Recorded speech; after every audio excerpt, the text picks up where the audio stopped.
bagaimana diskursus nasab untuk 2025.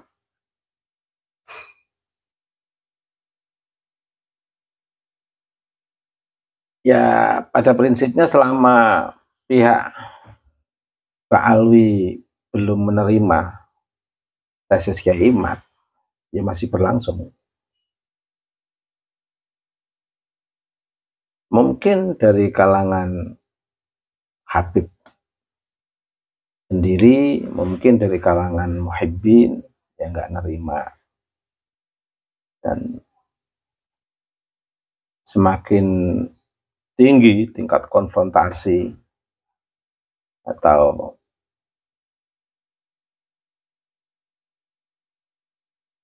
pola-pola propaganda atau framing yang dikembangkan oleh komunitas klan Pak Alwi, ya semakin seru. Saya membuat perbandingan begini, jangankan di era demokrasi, ini kan demokrasi era, jadi kita ini sekarang ini betul-betul di alam demokrasi, suasana keragaman, keberagaman, itu betul-betul kuat sekali, sehingga keberagaman, keyakinan, ideologi itu sedang diadu di alam demokrasi ini.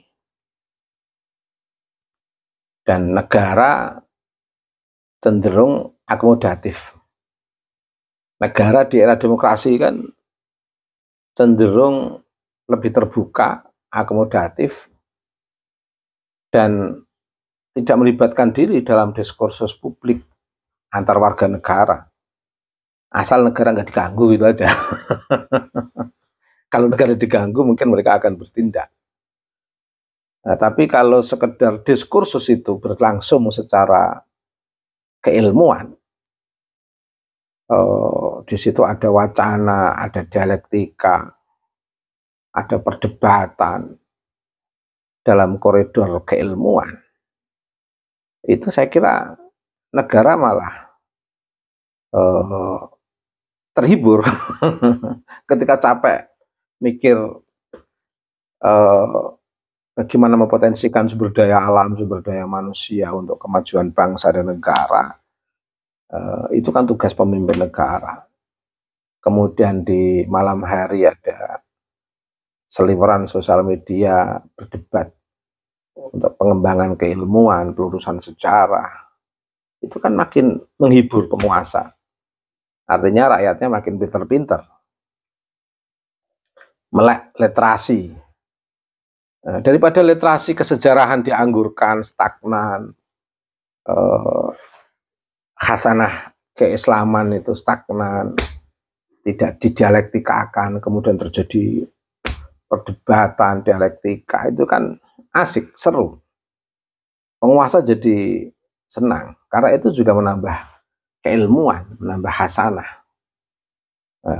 Paling tidak diskursus sejarah yang sudah berlangsung lama ketika didiskusikan itu kan muncul proses dinamisasi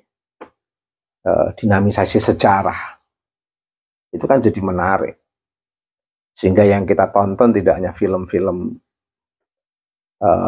yang hanya berkutat pada percintaan saja, tidak hanya film-film yang berhubungan dengan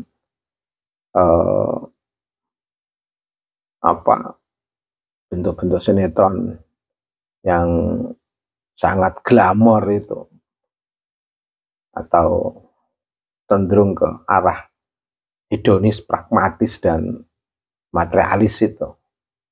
Tapi kalau ada diskursus tentang spiritualitas, keberagamaan, kemudian keragaman, itu kan menarik. Ada wacana ke arah pendewasaan dalam multikulturalisme, pandangan terkait dengan keanekaragaman budaya, kultur, ideologi, dan lain sebagainya itu kan menarik. Persoalan diskursus nasab misalnya, siapa yang benar? Ya semoga masing-masing bertahan dengan idenya masing-masing, tidak apa-apa. Bagus itu. Tapi perlu diketahui, jangankan dulu, nah ini yang ingin saya tegaskan dari awal, dulu zaman aristokrasi, sebuah kebijakan, keputusan itu sangat ditentukan oleh sistem oligarki, ditentukan oleh sistem kelompok atau komunitas yang sedang berkuasa, baik berkuasa dalam konteks capital, kemudian bisa mengendalikan sistem kekuasaan, atau berkuasa dalam konteks ras, sehingga bisa mengendalikan kekuasaan, atau berkuasa dalam konteks agama, kebetulan orang itu memegang legitimasi keberagaman umat misalnya. Terus kemudian dia bisa mengendalikan sistem kekuasaan dalam sistem kerajaan yang tidak terlepas dari latar belakang kecenderungan raja pada saat itu. Ya, praksis saat itu kerajaan, kekuasaan seorang raja itu dikendalikan oleh aristokrasi. Dengan beberapa wajah aristokrat yang tadi saya sebutkan itu. Itu saja bisa ditembus oleh kebenaran. Nah, karena kebenaran itu pada hakikatnya akan mencari jalannya sendiri. Pokoknya kalau sudah kebenaran itu boleh didialogkan di tengah masyarakat, seotoriter apapun penguasa di era berkembangnya kebenaran yang dikeluarkan oleh tokoh pembaharu atau tokoh pencerah, itu nanti pada akhirnya akan membentuk kesadaran masyarakat, meskipun di tengah otoritarianisme penguasa. Dan kita bisa mengambil pelajaran dari sejarah perjanjian Hudaybiyah antara Nabi dan kafir Quraisy. Di poin-poin perjanjian itu banyak dirugikan di kalangan umat Islam. Tapi Nabi membiarkan saja, tidak apa-apa. Yang penting rumusnya masih boleh mendiskusikan tentang kebenaran Allah dan kebenaran risalah dalam konteks untuk membebaskan dan mencerahkan umat manusia. Itu asal boleh dibicarakan. Peraturan apapun silahkan penguasa yang otoriter, penguasa yang aristokrat itu. Asal kebenaran ini boleh dibicarakan. Itu nggak perlu takut. Di tengah intervensi dan sistem aristokrasi kekuasaan itu. Yang penting boleh dibicarakan kebenaran itu. Baik kebenaran terkait dengan kebenaran tauhid, kebenaran risalah kenabian, kebenaran arti pentingnya pembebasan dan pencerahan umat. Asal bebas didiskusikan, bebas didialogkan.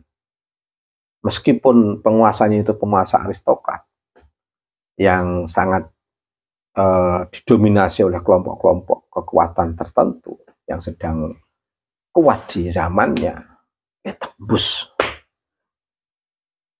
Nah ini, apalagi perbandingannya sekarang yang cenderung kekuasaan itu terbagi.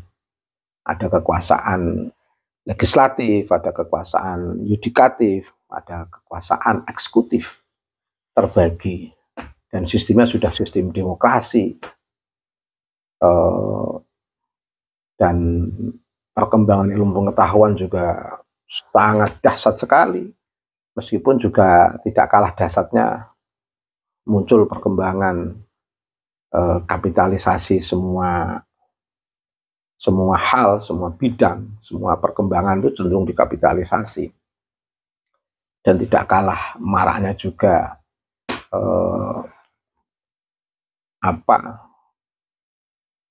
pola-pola glamor yang sangat hedonis, pragmatis, dan materialis ini berkecamuk di era modern ini. Tidak apa-apa.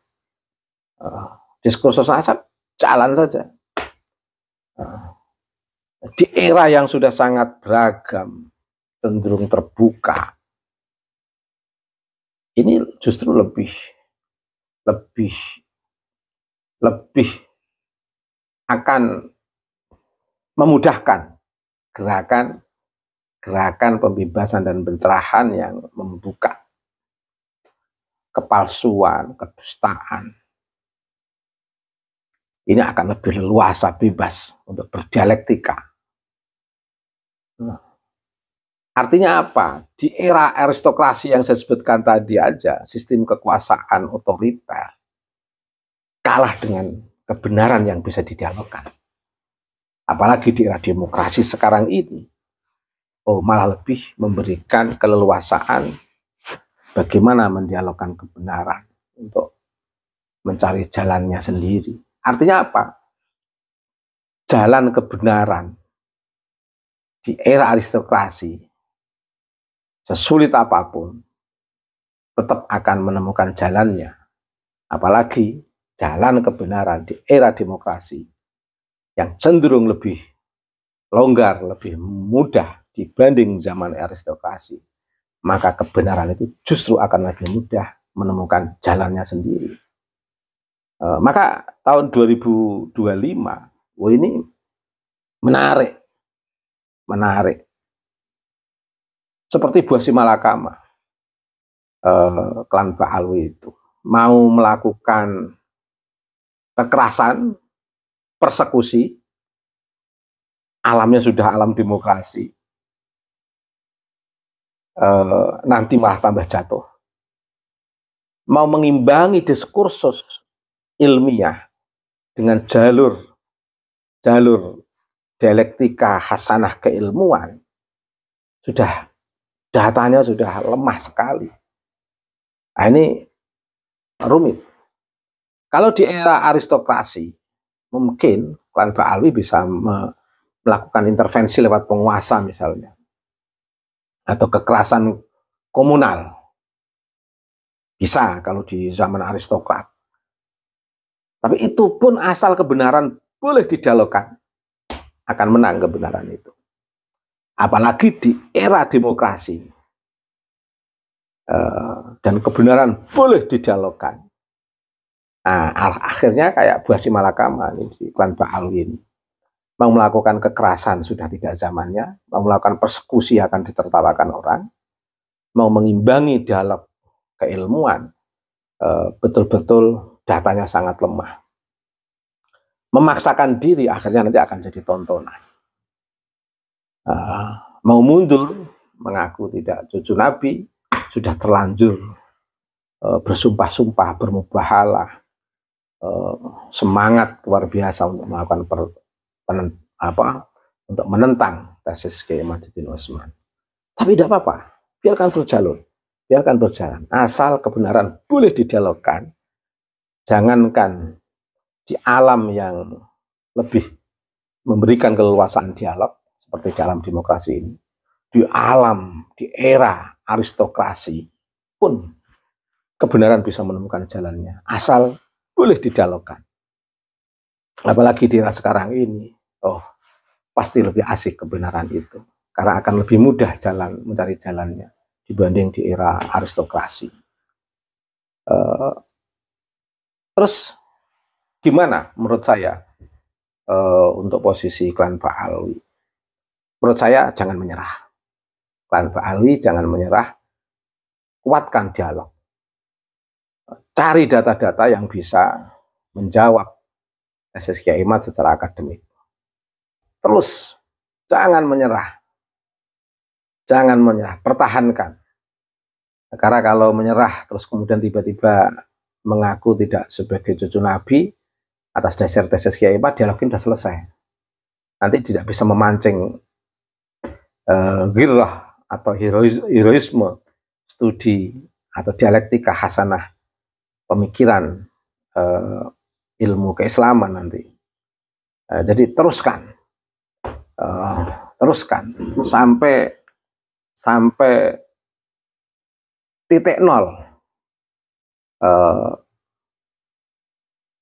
kekuatan itu untuk menjawab tesis Kiai Imad. Jadi tesis Kiai Imad akan semakin menarik ketika semakin mendapatkan pertentangan dari klan Pak Alwi, baik dari Muhyiddin maupun dari Habib itu sendiri. Jadi tahun 25 semakin asik dialog itu.